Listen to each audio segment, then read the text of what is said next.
Welcome back to the workshop. It has been a hot summer, and so because of that I haven't been filming as much, and I've also been busy working on my Parthenon project, which I envision to have done in August or early September. And so today I'm going to talk about the passion that I have for not only woodworking, but also painting and combining the two together. And if you've seen some of my previous videos, you've seen some of my paintings that are incorporated in with my woodworking.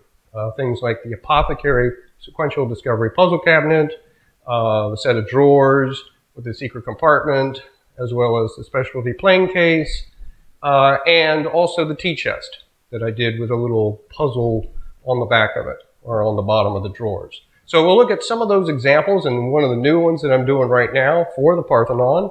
And if you have any ideas, interest in doing this, I'll show you some of the materials that I use. So starting out, now I started painting the way I'm painting now in 2018 after I broke my arm. And that was unfortunate, but with a broken arm I couldn't put this together. I couldn't bring the Dutch chest out, and I couldn't do much of any other woodworking. So I took up painting, because why not? So in taking up painting, I did several lessons from several different painters, Bob Ross, Frank Clark, Matthew Palmer, Kevin Hill, James Gurney, and many others. And all those people I just mentioned have videos on YouTube if you want to check them out. This is a piece of wood that I got from scrap bin at a local lumber yard, and this is some of the first paintings I did on it. But then I also did this. This was without putting anything on the base of it, without coating the wood with anything. This is a scene from Maymont, which is in Richmond, Virginia. This is from the Japanese garden. Now, this is the first time I painted a scene on wood. It's also like one of the first paintings I did in 2018, so it's not as good as some of the stuff I do now. Well, you could be the judge of that. Another example. Now, this is not on wood, but this is how the two hobbies can combine. Instead of painting something on wood, I can paint a woodworking tool on paper. So this is done in gouache, using a white and black mixture to get the different tones. I have the card for that. And then this is done on a yellow ochre acrylic backing. And this is from the James Gurney Color and Practice series, a practical version of that. But this is let's say this is my Stanley Smoother, which is in the house right now because the Dutch chest is in the house because it's so hot and humid. If you have seen the Apothecary video, you have seen this. It's a little miniature desk that I've built based on some plans from Mazda, but it's part of the sequence of the Apothecary puzzle. Inside we have some Hanayama puzzles. Again, if you've seen this video, you're familiar with that. Keep that closed, otherwise they're going to spill out all over the place. That's going to be a whole different thing. So anyway, that's on this side. If you turn it around, there's a painting on the back. And this is one of 4 paintings inside the Apothecary that feature this windmill over here. And as you go through the puzzle, you get closer to the windmill. And I have links in the description of all these videos that feature the paintings in case you're interested in the item itself. Not so much the painting, but learning more about the Apothecary or the set of drawers, the secret compartment, stuff like that. So check that out. So that's that. Now, additionally, when I first started, this is further along in my painting. Before I started painting in 2018, sort of as a hobby, I was doing some little paintings, and that is when I did the set of drawers, which is this thing over here. On the set of drawers, there are paintings on the front of each of the drawers. I'll give you an example. There's a couple of the drawers. And we've got, this is an oak leaf. This is maple. So these are 2 kinds of woods that I work with. Now, I have worked with oak quite a bit. In fact, I am now designing Puzzle Box 5, and that will be in oak, which if you had seen the original Works Pegasus video, it is featured there, given to me by the guy I got the Works Pegasus from. That will be Puzzle Box 5. Maple I don't use as much, but another friend of mine gave me these. Actually, there's one more back there. This is tiger maple that he had and was getting rid of for some reason or other.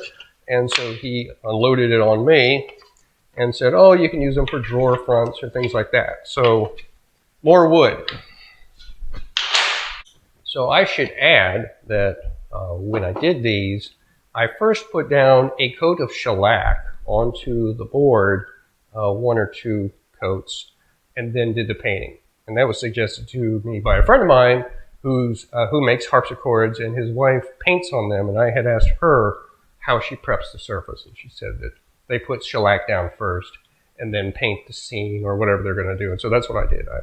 Now, I don't do that every time, but when I'm doing it directly on the wood like this for a piece that I care about and will last a while, I usually put some shellac down to preserve the wood and also be a good surface then to put the painting on. Now, the shellac that I'm using is the stuff I get from the big box store, not the stuff I make at work out of the actual shellac flakes mixed with the denatured alcohol. That is, I reserve that for antiques. But anyway, the stuff that I buy at the store is fine and works just well. Another example that you've probably seen before is that of the specialty plain box. This one here, this has also been coated with some shellac on the plywood, and then I painted in, the spoke shave, the router plane, the bowl nose, and the bowl nose. So this is a shoulder plane, a smaller bowl nose shoulder plane, and this is the bowl nose rapid plane. And so that was what I was going to do originally, and I did it, but I wanted to do something in the back. So on the back, I painted a section of the H.O. Studley tool chest, which most of you are familiar with, and if you're not, just search that on the internet and you will see it pretty quick.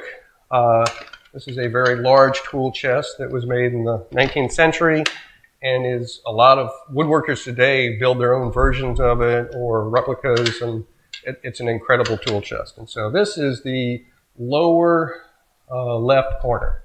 So you have the big planes and some of the measuring equipment and stuff like that. And so I did this in acrylic, which is most of what I'm doing. When I'm painting on wood, I'm using acrylic because it holds up better.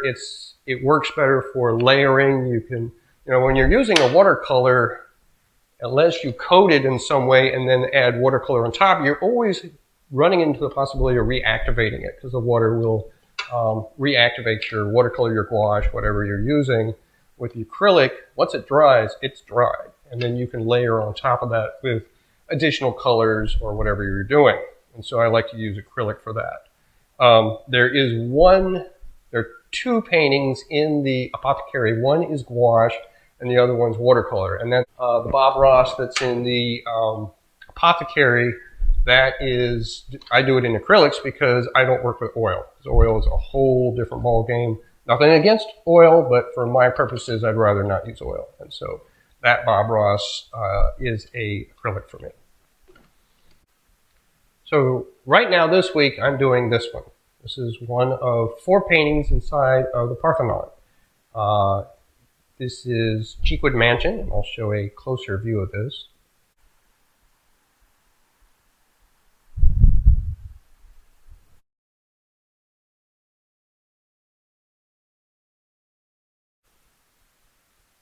Cheekwood is located in Nashville, Tennessee. It's sort of a mansion, historic museum, art museum, botanical garden, all kind of rolled up into one. It is a very beautiful location. The gardens around it are beautiful. We went there on a cloudy day, but I bet on a sunny day it'd be even better. But it was beautiful the day we went. I took this picture that day, and so did the painting for this for the Parthenon, which features 3 other views from within Nashville as well. So the way I did this, this is poplar wood. If you had seen the videos on the pros and cons of different portable workbenches, you might remember there was a 1/4-inch piece of poplar that was then cut up to make the 2 chamber panels. This is chamber panel 1, and then there's chamber panel 2. Just like in the actual Parthenon, there are 2 chambers, or 2 primary chambers. And so I then so I glued the 2 pieces together, and I stained them, knowing that I would be painting, because in doing the painting, I will wrap it in some tape just around the edges to give it a frame. And when the tape comes off, you need those stained edges to be visible again, because they won't be painted.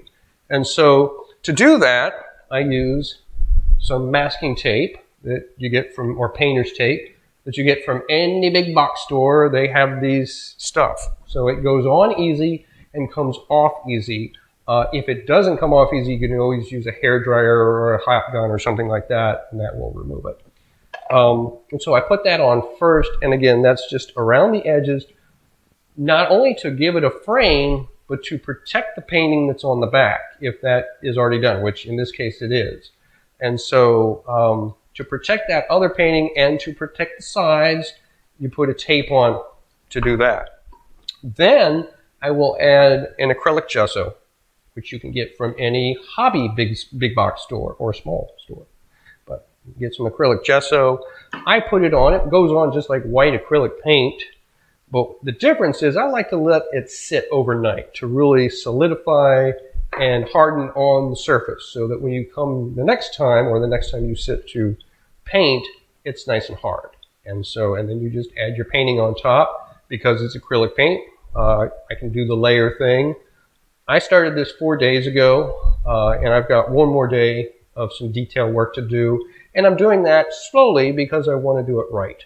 This is going to be part of a puzzle cabinet, and I want it to look at least as good as I can make it right now with my skill set, as opposed to one of my practice paintings that I do it on a piece of paper and then I slide it on the pile with the rest of them, and it's kind of forgotten. This is going to be visible if you go into the puzzle cabinet. So anyway, that is an example of how I paint some of the materials that I use.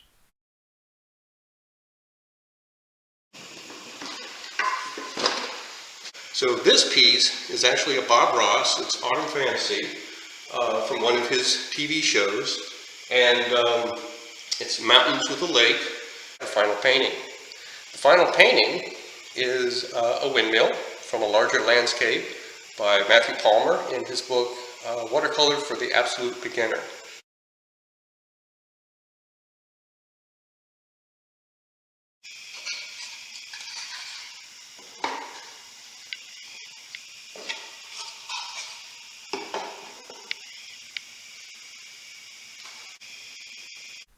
And these are just a few examples of how I have combined painting with a love of woodworking.